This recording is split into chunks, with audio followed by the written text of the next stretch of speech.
Vivimos en una época obsesionada con la felicidad. Nos dicen que si no sonreímos, algo está mal con nosotros, que si no estás motivado, productivo, en paz y agradecido, entonces debes de estar roto. Y si estás roto, tranquilo. Hay una app, un suplemento, un retiro o un coach para eso. Pero ¿qué pasaría si el problema no eres tú? Y si sentirte mal fuera una forma legítima de estar en el mundo. Freud fue uno de los primeros en lanzar esta bomba incómoda. El sufrimiento no es un accidente, es estructural. No porque el mundo esté roto, eso también, sino porque nuestra propia condición humana está hecha de deseo, de frustración, de contradicción. Nacemos deseando lo que no podemos tener y sobrevivimos reprimiendo lo que sí deseamos. Y encima nos venden que eso es libertad, que somos libres, porque podemos elegir entre miles de productos para calmar un vacío que nadie se atreve a nombrar. En este video vamos a explorar por qué Freud pensaba que la felicidad no solo es improbable, sino casi una imposición ideológica. ¿Qué significa vivir en tensión entre el deseo y la norma? ¿Y por qué tal vez el hecho de sentirte mal no sea una enfermedad, sino una prueba de que sigues vivo? Bienvenido al malestar, bienvenido al punto de partida, bienvenido a Perracultura. Vivimos atrapados en una paradoja. Todo a nuestro alrededor grita que vinimos a este mundo para ser felices, pero en el fondo sabemos que algo no cuadra.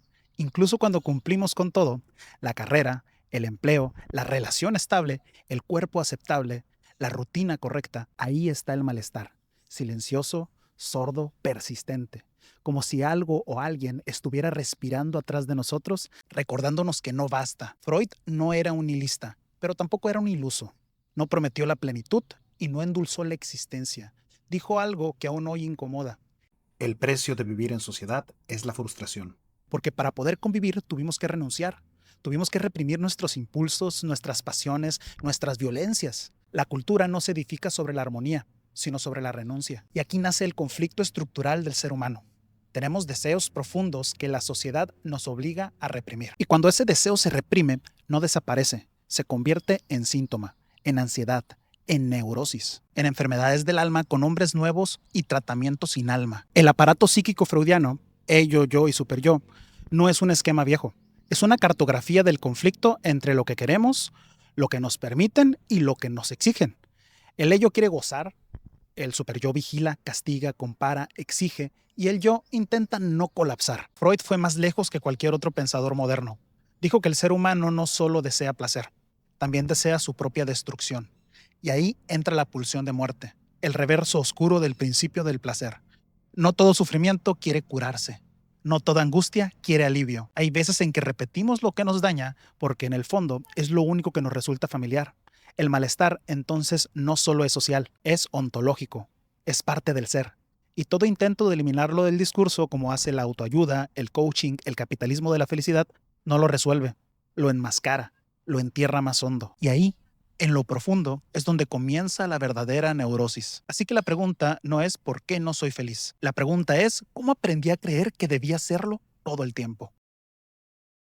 Freud propuso una imagen de la psique humana que no pretende consolar, sino describir un campo de batalla. Tres fuerzas, ello, yo y superyo en tensión permanente. Tres voces interiores que tiran de nosotros en distintas direcciones. El ello es la fuente bruta de nuestras pulsiones. Es el deseo en estado puro, caótico, irracional, inmediato. No distingue entre el bien y el mal, entre lo posible y lo imposible. Simplemente desea, exige, quiere gozar. El yo es un mediador, es el diplomático psíquico. Intenta negociar entre los impulsos del ello y las exigencias del mundo exterior, pero no siempre lo logra. Es la parte que intenta mantener la cordura, sobrevivir al conflicto y construir una identidad estable, pero no siempre tiene éxito. Y luego está el superyo, la parte más insidiosa, la voz que heredamos de las figuras de autoridad, de la cultura, de la moral dominante, esa que dice deberías ser mejor. Deberías trabajar más, deberías estar agradecido. Es el juez implacable que no solo nos vigila, sino que nos castiga, incluso cuando cumplimos con lo que exige. En la modernidad tardía, el superyo ya no solamente prohíbe, ahora exige goce. No solo tienes que ser productivo, tienes que disfrutarlo. No basta con trabajar, tienes que ser apasionado. No basta con estar en pareja, debes tener una relación vibrante y sana. No basta con existir, tienes que vivir tu mejor versión. Esto genera una nueva forma de malestar, la angustia de no gozar lo suficiente. El mandato de la felicidad se convierte en una carga. Y el deseo, en lugar de ser un impulso vital, se vuelve una trampa. Una carrera interminable hacia un ideal inalcanzable. Las redes sociales y la cultura del desarrollo personal son el nuevo superyo digital. Comparas tu vida con la vitrina de vidas ajenas editadas. Te sientes insuficiente, roto, atrasado. Y lo peor, crees que es por tu culpa. Pero Freud ya lo sabía. El malestar no surge por fallar, sino por estar atrapado en una estructura que exige lo imposible. Y cuando el yo no puede sostener esa tensión, aparecen los síntomas: ansiedad, insomnio, adicciones, depresiones, que no son otra cosa que respuestas desesperadas a una vida que no permite ser habitada con verdad. No se trata de resignarse al sufrimiento, sino de dejar de negarlo, de entender que el ser humano no es un proyecto de perfección, sino un campo de contradicciones. Y quizá ahí, justo ahí, comienza la verdadera posibilidad de estar mejor, cuando dejamos de fingir que todo está bien y nos atrevemos a escuchar el grito sordo que habita debajo del personaje que nos obligaron a interpretar. Algo que también es importante recordar es que puedes seguir este humilde canal que apenas está creciendo, darle like al video y dejar un comentario. Y ahora continuamos con el tema. Freud, en uno de sus textos más lúcidos y oscuros, El malestar en la cultura, planteó una idea demoledora: que la cultura, todo lo que nos permite vivir juntos, se construye sobre la base de la represión del individuo. Para convivir en sociedad, debemos renunciar a una parte sustancial de nuestros impulsos. No podemos satisfacer libremente nuestras pulsiones sexuales o agresivas. No podemos actuar cada deseo que nos atraviesa. Y esa renuncia necesaria para la vida en común genera malestar. Lo más inquietante es que Freud no se refiere a una represión externa o autoritaria, sino estructural. Incluso sin dictaduras, sin censura, sin cárcel, hay malestar, porque la propia existencia civilizada exige renunciar a partes fundamentales de lo que somos. La cultura es un pacto entre la libertad individual y la seguridad colectiva. Pero ese pacto no es limpio, siempre deja heridas. Y esas heridas se convierten en síntomas, en angustias, en neurosis. Ser civilizado implica estar alienado de nuestras pulsiones. Freud incluso introdujo una noción más radical: la pulsión de muerte. Una tendencia inherente a la repetición, a la destrucción, a la agresión hacia uno mismo y hacia los otros. Mientras el principio de placer busca gozar, la pulsión de muerte quiere callar al sujeto, disolverlo. Y la cultura, al reprimir esta pulsión, no la elimina, la desplaza. Por eso la violencia no desaparece en sociedades avanzadas, se transforma, se maquilla, se convierte en explotación económica, en bullying digital, en competencia feroz, en burnout laboral, en autoexplotación, en desvivisión, en una sonrisa forzada mientras te destruyes por dentro. Nos dicen que somos libres, pero trabajamos para pagar terapias que nos ayuden a soportar la vida que este mismo sistema nos impone. Nos dicen que somos felices, pero tomamos ansiolíticos para dormir y antidepresivos para seguir funcionando. La civilización no es un enemigo, pero tampoco es un refugio neutral. Es una construcción frágil, llena de tensiones no resueltas. Y mientras sigamos negando el precio que pagamos por pertenecer a ella, seguiremos fabricando generaciones rotas, adictas al rendimiento, desconectadas de su deseo, temerosas del silencio. Freud no propone destruir la cultura, pero sí nos invita a mirarla sin anestesia, a entender que el precio de estar juntos es también una forma de dolor y que quizá el reto no sea eliminar el malestar, sino aprender a vivir con él sin negar nuestra verdad. Freud habló de la represión. Hoy la represión sigue existiendo, pero viene disfrazada de positividad. Ya no nos prohíbe, sino nos invita a ser felices, a gestionar nuestras emociones, a vibrar alto, a salir de la zona de confort. Y si no puedes, es culpa tuya. Aquí es donde autores como Alain Ehrenberg y Byung-Chul Han retoman y actualizan a Freud para el siglo XXI. Ehrenberg, en su obra La fatiga de ser uno mismo, propone que la gran patología moderna ya no es la represión sexual, sino la depresión funcional. El agotamiento de tener que construirnos como individuos exitosos, felices y productivos todo el tiempo. Ya no vivimos bajo el mandato de lo prohibido, sino del puedes. Pero ese puedes sin límites, puedes emprender, puedes sanar, puedes reinventarte. Termina siendo más cruel que cualquier represión victoriana. Porque si puedes todo, entonces si fallas es porque no lo hiciste bien. Byung-Chul Han lo explica con una genialidad que me encanta en La sociedad del cansancio. La libertad hoy ha sido pervertida en forma de autoexplotación. Ya no hay un amo que te grite.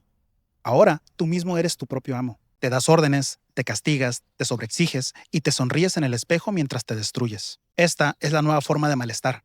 Ya no se expresa solo en síntomas clásicos como la neurosis o la histeria. Ahora se manifiesta como angustia sin objeto, ansiedad difusa, adicción al rendimiento, pánico al vacío. Ya no reprimimos el deseo, lo desvirtuamos y ya no buscamos lo que queremos, buscamos lo que vende. Y si no somos felices, entonces algo debe estar mal con nosotros.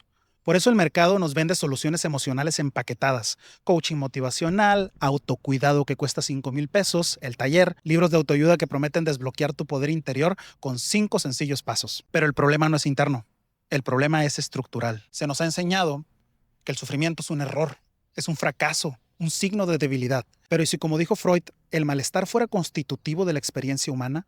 ¿Y si esa incomodidad existencial fuera justamente lo que nos hace preguntarnos, pensar, buscar? La felicidad como obligación termina siendo una nueva forma de represión.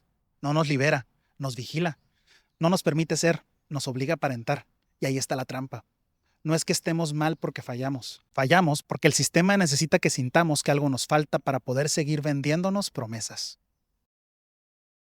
Freud no trataba de eliminar el síntoma, no recetaba felicidad. Freud escuchaba, porque entendía que lo que duele en lo que incomoda habla del sujeto. El síntoma no es un error de programación que hay que suprimir con afirmaciones positivas o con manifestaciones de abundancia. El síntoma es la única forma que tiene el inconsciente de decirnos lo que no queremos escuchar. No está ahí para sabotearnos, sino para mostrarnos la fisura, lo que no cuadra, lo que no encaja, lo que la lógica del éxito no puede procesar. Y sin embargo, vivimos tratando de acallar esa voz.